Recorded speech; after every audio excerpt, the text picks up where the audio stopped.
event in which thousands of young virgins come from various localities of the country to pay homage to the royalty through dances in which they wear provocative traditional costumes.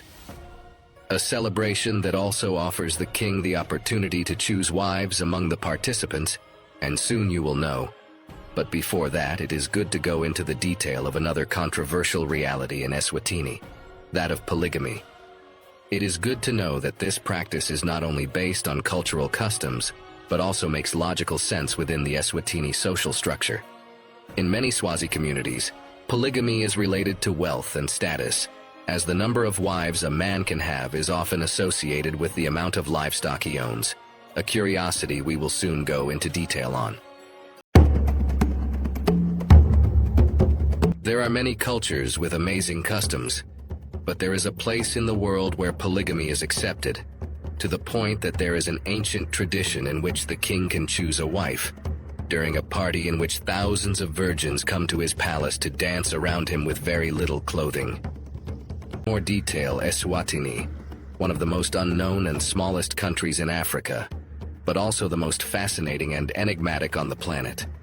A nation with unique curiosities such as measuring the wealth of its inhabitants by the number of cows, being considered the smallest country in the southern hemisphere, or having one of the few absolute monarchies in the world, a situation in which political parties are prohibited, and in which the king has absolute impunity, and so much power that he has 14 wives and more than 30 grandchildren. Eswatini is also home to the Swazi community, an ethnic group that is such a majority here that until recently this country was known as Swaziland. A place with such extraordinary traditions as the Umhlanga, or Dance of the Reeds, in which thousands of young Swazi girls gather every year in a sensual dance to pay homage to the Queen Mother, in order to be chosen as wives by their king. A country where having several wives is common, and where the number of wives a man can have often depends on the amount of cattle he owns, since cows are not only a symbol of wealth and power, but also serve as a dowry. Pay attention and don't miss this video because, in addition to these fascinating curiosities, this country contains unique natural wonders and wildlife that you will now get to know. Let's get started. Located in the heart of southern Africa, Eswatini is the smallest country in the southern hemisphere, with an area of approximately 17,364 square kilometers. To put its size in perspective, Eswatini is roughly the size of Belgium or countries like El Salvador, highlighting its compact geography. With a population of close to 1.2 million inhabitants, this small kingdom stands out for its rich culture and unique history, with a past full of mysteries, ethnicities, tribes, and surprising traditions that you are now going to learn about. A very curious fact that says a lot about its population is that, until 2018, Eswatini was known internationally as Swaziland, in honor of the majority ethnic group in this country, the Swazi community. However, on the 50th anniversary of the country's independence from British rule, King Mswati III announced the change of name to Eswatini, which means the land of the Swazis in the local language, modifying the Anglo-Saxon appellation for a more particular term, known to its inhabitants. This change was seen as an act of cultural reaffirmation, emphasizing national identity and Swazi pride. The population of Eswatini is mainly composed of the Swazi ethnic group, which constitutes approximately 85% of the population, one of the most fascinating ethnic groups in Africa that we will now get to know in more detail.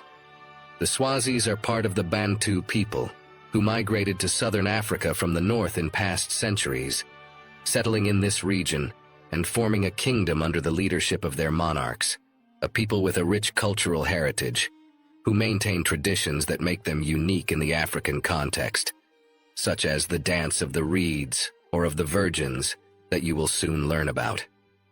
In the 18th century, the Swazis consolidated as an ethnic group and began to form an organized kingdom, which became a political entity in the 19th century under the rule of King Sobhuza I. During this time, they developed a sense of national identity that endures to this day. The Swazis are recognized throughout for their courageous history as warriors. Traditionally, they have defended their land and culture with a fighting spirit, using sophisticated war tactics to protect their sovereignty. At ceremonies, it is common to see Swazi men dressed in leopard skins and elaborate ornaments that symbolize their bravery and their connection to their ancestors and their past.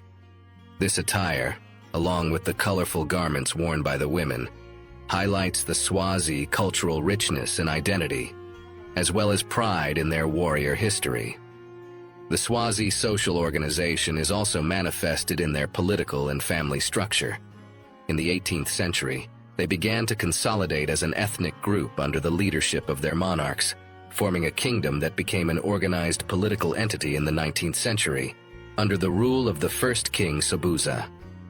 Throughout its history, Eswatini has been influenced by its geographical location, experiencing realities such as British colonization in the 19th century, when the British established indirect control over the territory. During this period, the Swazis struggled to maintain their sovereignty, facing external pressures and seeking to preserve their culture and traditions. Throughout the 20th century, the region experienced the influence of apartheid in South Africa, although Eswatini was not part of this system of racial segregation. However, the struggle for independence and self-determination intensified during this time, with movements seeking to free the country from British colonial influence. Eventually, they achieved independence in 1975, although King Sobhuza II maintained absolute control over the government, dissolving parliament and establishing an absolute monarchy, claiming that Western-style democracy was unsuitable for Swazi culture. Because of all this, Eswatini is today one of the few countries that still maintains an absolute monarchy. Since then, the system of government in Eswatini has remained authoritarian, although some reforms have allowed for parliamentary elections. However, political parties are still banned today, and the king's power is almost total, meaning that major decisions are made without the participation of elected representatives.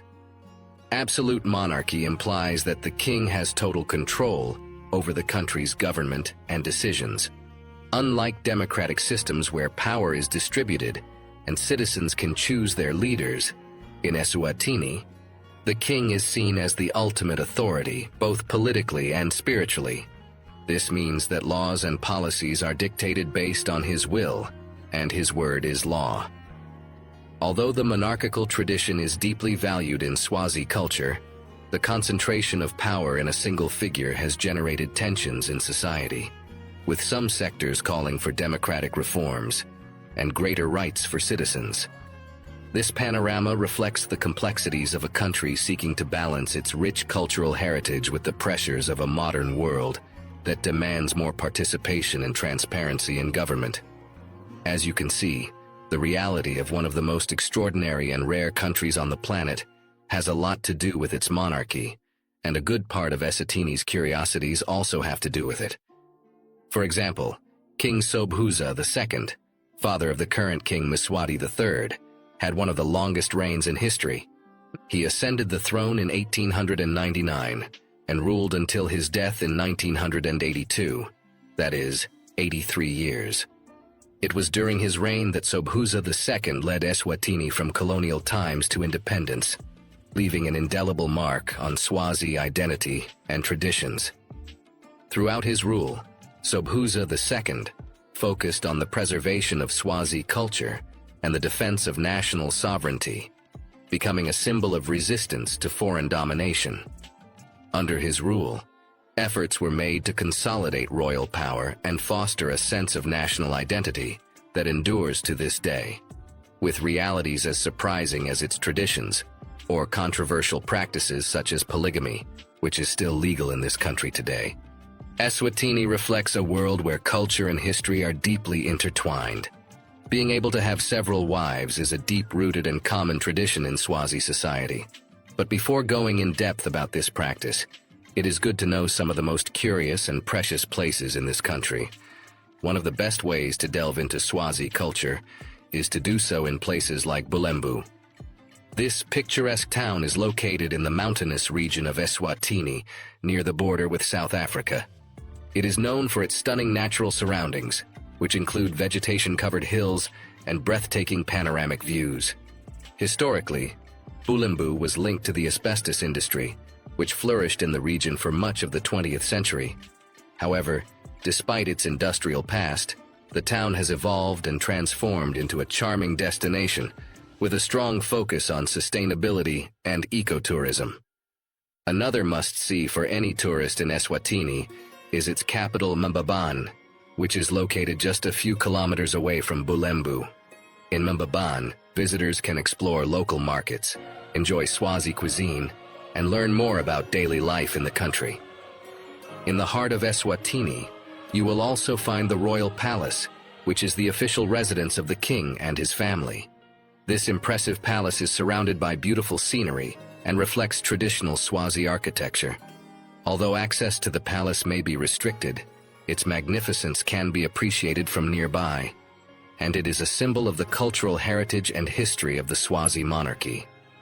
Once a year, in September, one of the most controversial and extraordinary traditions on the planet takes place in the royal palace: the Umhlanga ceremony, or the Dance of the Reeds.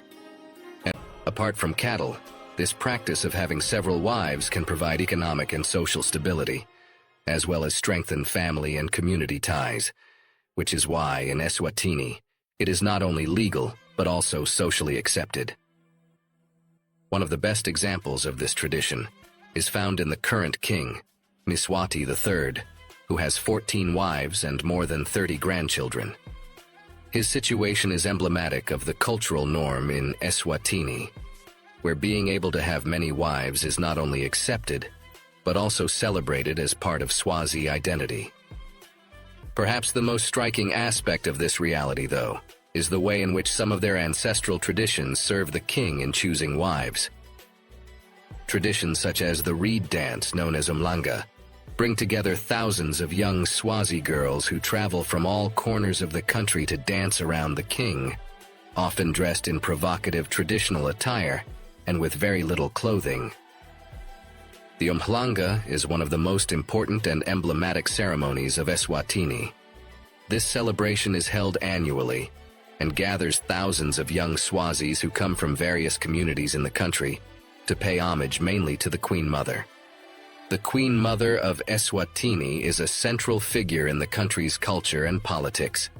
Traditionally, she is considered the mother of the nation, a symbol of unity and strength within the royal structure. The current Queen Mother is the mother of King Mswati III. The Queen Mother is not only a reference of motherhood and fertility, but also plays an important role in the country's politics, influencing key decisions and participating in ceremonies that celebrate Swazi cultural identity. The reed dance, or Umhlanga, has deep historical and cultural roots, being held annually to commemorate the purity and pride of young Swazi girls. This event is not only a display of beauty and tradition, but also has deep significance in the context of national identity. In its origins, the celebration served as an initiation ritual where young girls were presented to the community, giving the king the option, which is still the case today, to choose wives from among the participants. In this way, the ceremony symbolizes the continuity of Swazi culture and the legacy of the monarchy, strengthening the ties between the royalty and the people. Today, the festival continues to be a moment of great cultural relevance, where young Swazi girls not only honor the Queen Mother, but also celebrate their own identity and femininity. Through dances and rituals, participants demonstrate their energy and dedication to ancestral traditions, creating a sense of community and cultural pride.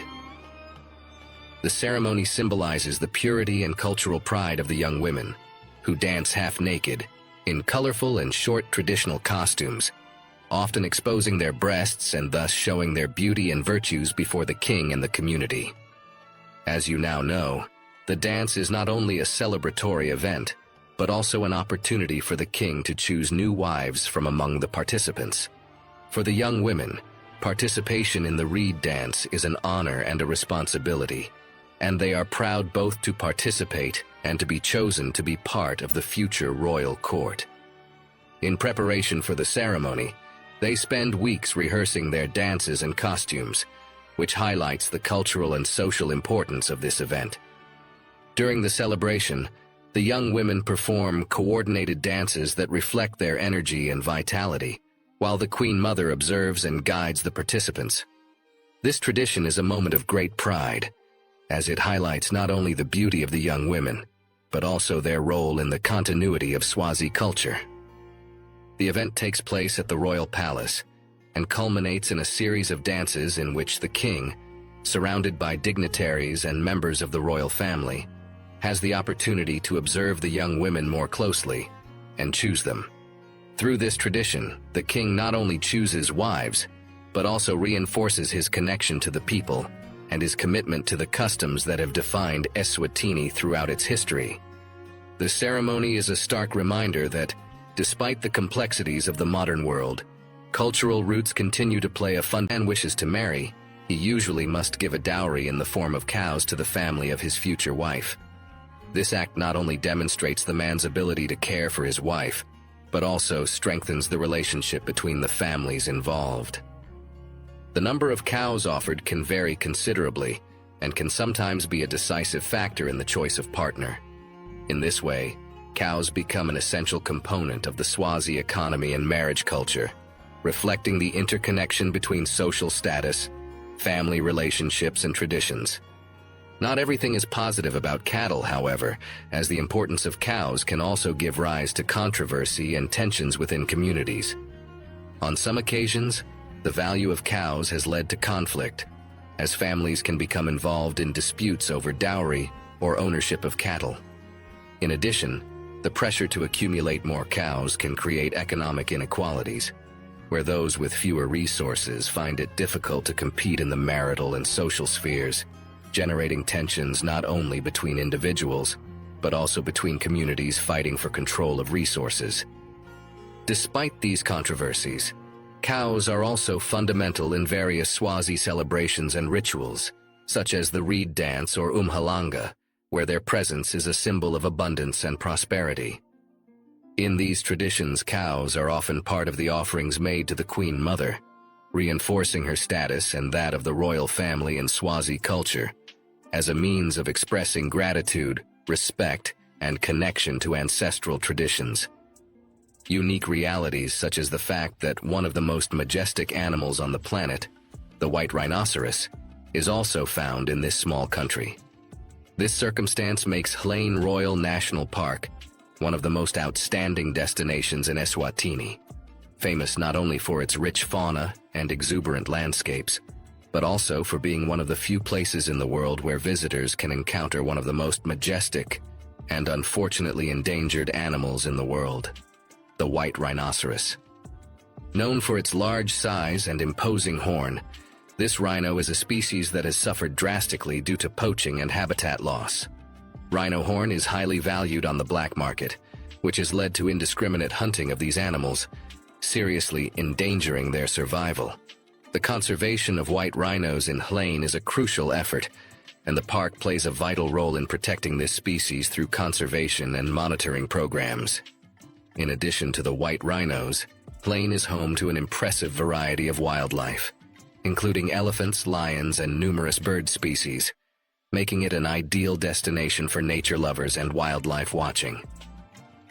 Although this country is an attractive destination for its rich culture, traditions, and landscapes, it presents quite a few challenges in terms of security.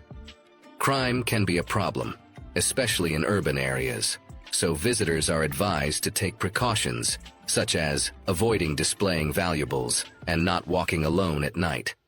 In addition, political tensions have increased in recent years, with demonstrations related to demands for democratic reforms, so it is advisable to stay informed about the local situation and follow the recommendations before traveling to the former Swaziland. To reach Eswatini, most travelers arrive by air via nearby international airports, such as Manzini International Airport, which offers limited connections. Travelers should inquire whether a visa is required. Many countries, including those in the European Union and the United States, can enter Eswatini without a visa for up to 90 days. It is advisable to check specific requirements according to nationality before traveling. Getting around within Eswatini is relatively straightforward, with transportation options including cabs, buses, and rental vehicles. Cabs are common and can be a convenient option, but it is suggested that registered cabs be used for safety. The main roads are in good condition, making it easy to access its many tourist attractions. Today, Eswatini boasts a unique blend of tradition and modernity, with a population that still values ancestral customs while navigating contemporary challenges.